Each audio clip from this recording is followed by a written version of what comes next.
डरना नहीं है, बचपन से हारना स्वभाव हमारा, डरना और हारना ये दो हमारे स्वभाव में, चाहे अभी काट डाले जाए पर मतलब स्वभाव में नहीं।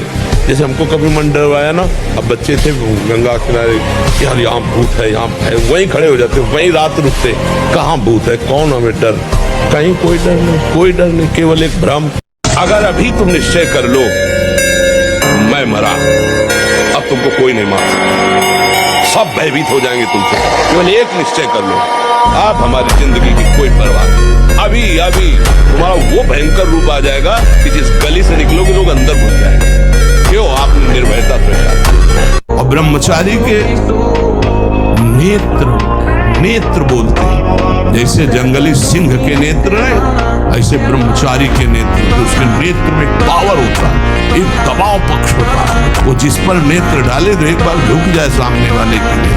ब्रह्मचर्य का ऐसा पावर है, देवलोक सहित समस्त देवता उसे नित्य नमस्कार करते हैं जो ब्रह्मचारी होता है।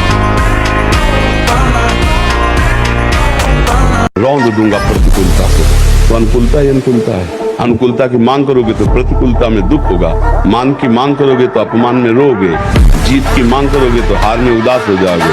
नहीं, हर परिस्थिति को रौंदता हुआ मैं आगे बढ़ूंगा, वही सच्चा विजयी है। बोल रहे हैं अगर भयानक से भयानक विपत्ति को ऐसे न नष्ट कर दे तो बता देना, कृष्णाय वासुदेवाय हरे परमात्मने प्रणतः क्लेश नाशाय गोविंदाय नमो। इसका जप करो, और जब तक तुम्हारा काम पूरा ना हो जाए ब्रह्मचर्य से रहो, झूठ मत बोलना, मदिरा मत पीना, मांस मत खाना, और ना काम हो जाए तो मैं बताना। कायरता ना आने पाए, डर ना आने पाए, उत्साह आपके हृदय में रहना चाहिए। कायर नहीं बनो, शूरवीर योद्धा की भारत भूमि में प्राण अर्पित करने के लिए हर समय उत्साह रखो।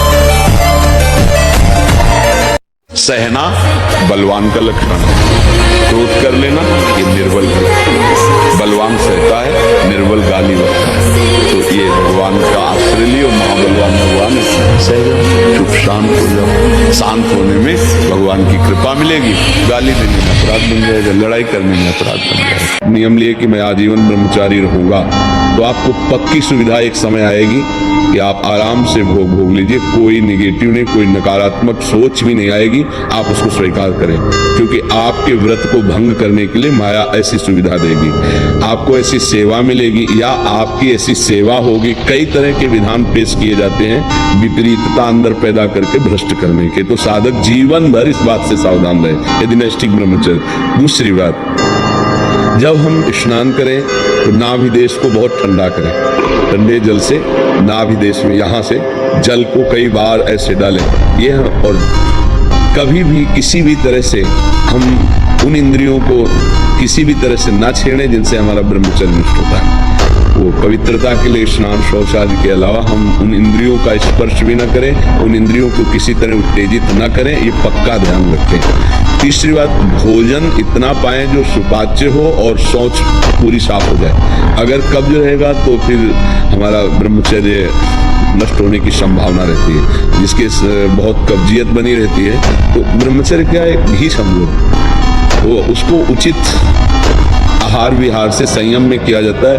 और ब्रह्मचर्य को पुष्ट रखने के लिए कम से कम 48 मिनट बिना हिले डुले पद्मासन और सिद्धासन का अभ्यास करना चाहिए, मेरुदंड सीधी करके। ऐसा समझ लो कि जीव एक राजा है और बुद्धि उसकी रानी है और मन उसका मंत्री है, और इस मंत्री ने चतुरता पूर्वक पूरे राजमहल को अपने अंडर में कर रखा है। जैसा ये चाहता है वैसा दस्तखत दोनों से करवा लेता है। मन हमारी बुद्धि एक एक वृत्तियों पर अधिकार कर चुका है। अगर बुद्धि निश्चय करती कि गलत है, बिल्कुल नहीं सुनता, दस्तखत करवा ही लेता है, समझना।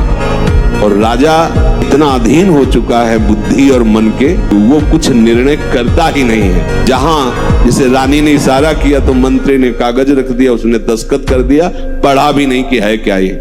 अगर वो पढ़ ले और वो रानी और मंत्री की अधीनता को समझ जाए कि मैं इनके अधीन हो रहा हूं, तो आप समझो 1 सेकंड में पूरा सिस्टम ठीक हो जाएगा, क्योंकि वो सर्व सामर्थ्यशाली है।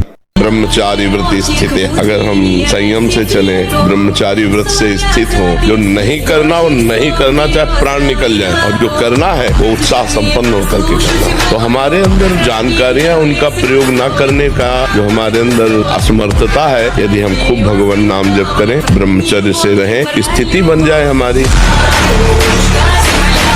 आग का एक खेल है, इसमें मत कूदो। वही चलो जिसने मर गया, जिसने अपने आप को मन मारा, तन बस में की ना हुआ भरम सब दूर। बाहर से कछ दिखत नाही, अंदर चमके नूर। आप वो त्याग जगत में बैठे नहीं किसी से काम, उनमें तो कछ अंतर नहीं, संत कहो चाहे राम। मन की जितनी भी वृत्तियां हैं वे स्वार्थ से युक्त हैं, परमार्थ से युक्त नहीं है। मन की वृत्तियों को बिल्कुल भी आदर न दें, क्योंकि मन की वृत्तियां जो है वे कामना से युक्त हैं, ममता से युक्त हैं, आसक्ति से युक्त हैं, स्वार्थ से युक्त है। कैसे मुझे सुख मिले, स्वार्थ से युक्त है। और परमार्थ सर्वे भवन्तु सुखिनः, सर्वे सन्तु निरामयः, सर्वे भद्राणि पश्यन्तु मां कश्चित् दुःखभाग् भवेत्। ये परमार्थ है। लेकिन इन सब वृत्तियों पर जो विजय प्राप्त कर चुके हैं, ऐसे महापुरुषों के वचनों का आश्रय लेने से इस मन पर विजय प्राप्त। शरीर को इतना थका देना चाहिए कि वो उधर चेष्टा ही न, जैसे ब्रह्मचर्य को पुष्ट रखना है। अगर ब्रजमंडल में कहीं है तो आप उठा लो गिरिराज जी की रोज परिक्रमा।